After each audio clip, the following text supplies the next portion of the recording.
Ադրբեջանում Մեծ Բրիտանիան առաջին անգամ ռազմական կցորդ է նշանակում։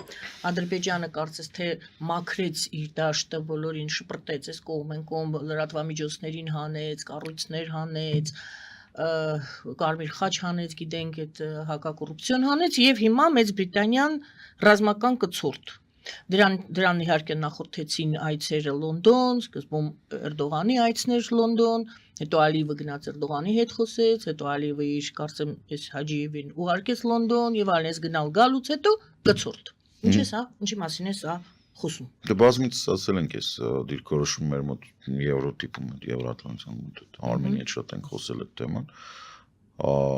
Ակնհայտ է, որ Ադրբեջանը չի կարող եվրոպական տեսանկյունից մնա առանց կուրատոր։ Եվ Ադրբեջանի կուրատորը պատմականորեն դա Մեծ Բրիտանիան։ Ու դա վատ չի։ Դա ավելի լավ է, քան Թուրքիան, քան Ռուսաստանը։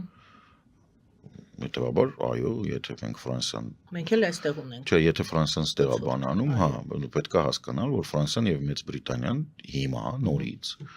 թե Ստալմերի եւ թե Brexit-ի եւ Տրամպի հիմար քաղաքականության հետևանքով, ընդ որում հիմարը մեջբերում է New York Times-ից եւ Wall Street Journal-ից, ես գիտեմ, որ դուք ուզում եք միշտ այդպես բաները կրճատեք, բայց այո, Տրամպի հիմար քաղաքականությունը դա Wall Street Journal-ի եւ New York Times-ի բանն է։ Այս քաղաքականության հետևանքով եվրոպական եւ Եվրատլանտյան պլյուս Կանադան սա դառնում է առանձին նոր բլոկ եւ այս բլոկի առաջատարները այդ բլոկի միջուկային զենք ունեցող երկրներն են Մեծ Բրիտանիան եւ դա Ֆրանսիան է եւ Ֆրանսիան որպես մայրցամաքային Եվրոպայի առաջատար եւ Բրիտանիան որպես այսպես ասած բանը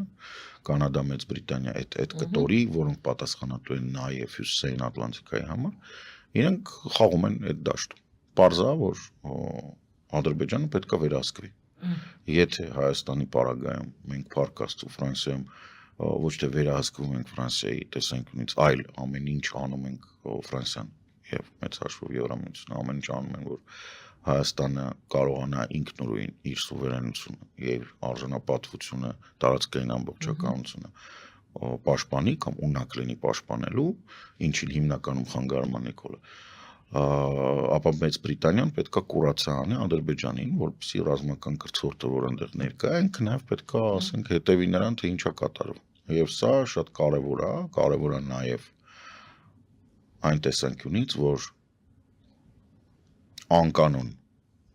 գործողություններ, որոնք կարող էին լինել զուտ ռուսական կամ զուտ թուրքական ազդեցության ներքո, չեն լինի։ Պարզ ասենք պատերազմի Չէ, պատերազմի հարցը չի, կոպիտ ասած այդ Եվրատլանտյան համայնքը, իդեմս նախապես կիմանա ցանկացած ռազմական պատրաստությունների մասին, քանի որ կլինի ռազմական կցորդը այդ մարդը։ Կնշանակի արդյոք կարելի է ասել, որ Ադրբեջանը, դուք ասում եք, տեսեք, Բրիտանիան արդեն ոնց որ թե իր դիտանկյունի տակ է վերցնում Ադրբեջանին։ Ադրբեջանը Մեծ Բրիտանիայի դիտանկյունի տակ, Հայաստանը Ֆրանսիայի եւ այսուհետեւ եւ Ադրբեջանը եւ Հայաստանը մի քիչ առաջ դուք խոսում եք դեմոկրատական Ադրբեջանի մասին, ես էլ ասի ֆանտաստիկա է։ Իսկ գուցե այո, մոտենում է դրան եւ նրանք դառնում են, կարելի է ասել, հարցից տեսքով եմ տալիս, որ եւ Ադրբեջանը եւ Հայաստանը այսուհետ դիտարկվում են եվրոպական երկրների հետաքրքրությունների, շահերի, եթե ուզում եք իմանալ, ազդեցության գոտի են արդեն դիտարկվում։ Մենք հիշում ենք Ռուսաստանի գործոնը։ Ես ասեմ, ստեղ ինչն է ինձ ավելի շուտ հետաքրքրություն, ինձ մոտ հետաքրքրություն առաջացնում վերլուծության տեսանկյունից Մեծ Բրիտանիան 16 թվականից Brexit-ից հետո փորձում է առանձին խաղալ։ Եվ եթե տեսանկյունից նայեք, ապա Հայաստանը դա անշուշտ Եվրամիությունն է,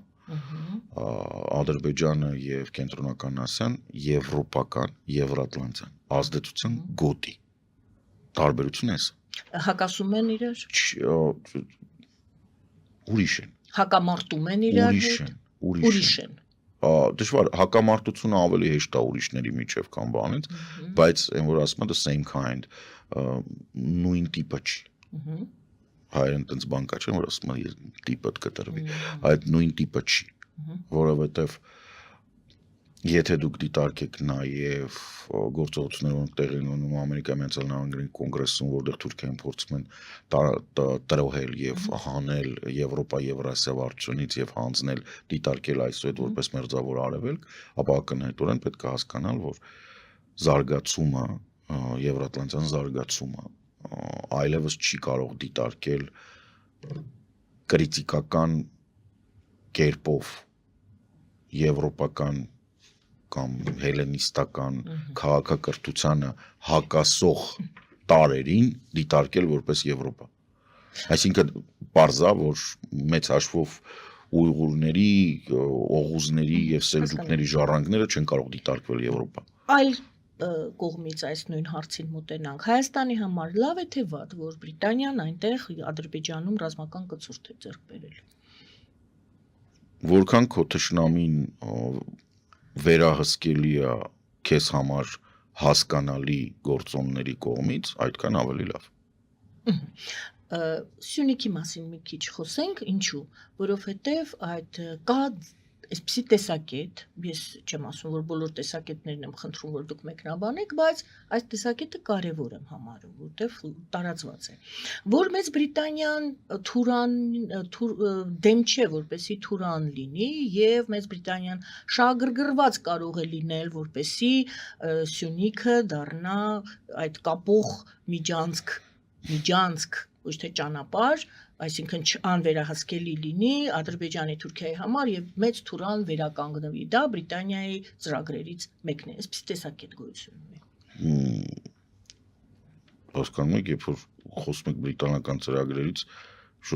մի կերպ պետք է ասեք ինչի վրա հիմնվեմ։ Այդ շատ նման է ռուսական Բրիտանիան ձեռնտու է մեծ Թուրանի գոյությունը։ Մեծ Թուրանի գոյությունը ոչ մեկին ձեռնտու չի, նորից եմ ասում, Բրիտանիան հիմա հանդիսանում է մեծ հաշվով ֆրանկո-բրիտանական դաշինքը, դա հիմքն է այսօրվա անվտանգային համակարգի, որովհետև Վաշինգտոնում նստած է անձնավորություն, որը ամբողջությամբ անկանխատեսելի է։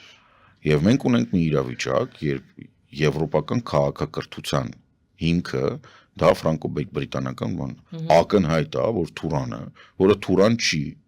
որը սելջուկ բոլշևիկյան այդ հրեշն է, չի կարող հետաքրքիր լինի ոչ մեկին։ Այնտեղ որտեղ Իրանը բանն էլ է գալի կպնում է Չինաստանը։ Չինաստան իհարկե միանշանակ։ Ոնց է պատկերացնում։ Շնորհակալ եմ։ Հիմա նայում ենք, տեսնենք Ուկրաինայի դաշտում։ Չէ, նորից եմ ասում, ես դեմ չեմ, որ կարող է Բրիտանիայում ինչ-որ մի հատ լորդ կա, չէ՞, ընդ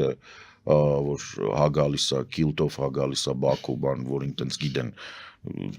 Ասենք ինքը կարող է տենց պլան գծի։ Ես չեմ բացառում, որ նույնիսկ Ալիևի վարչակազմը ինչ-որ մի հատ think tank-ա գտե, որին գումար ա տվել, որ ինքը տենց բան գծի, բայց որպեսզի հասկանաք տրամաբանությունը Բրիտանիայի, պետք է հասկանաք, որ երբ որ Զելենսկին Սպիտակ տնից վռնդվեց, որովհետև ինքը բանով չէր, բաճկոնով չէր, տաբատով չէր, Իրան ընդունեց Չարլզ III-ը նույն շորերով, այսինքն բրիտանական մոտեցումը մի փոքր չի կարելի դիտարկել։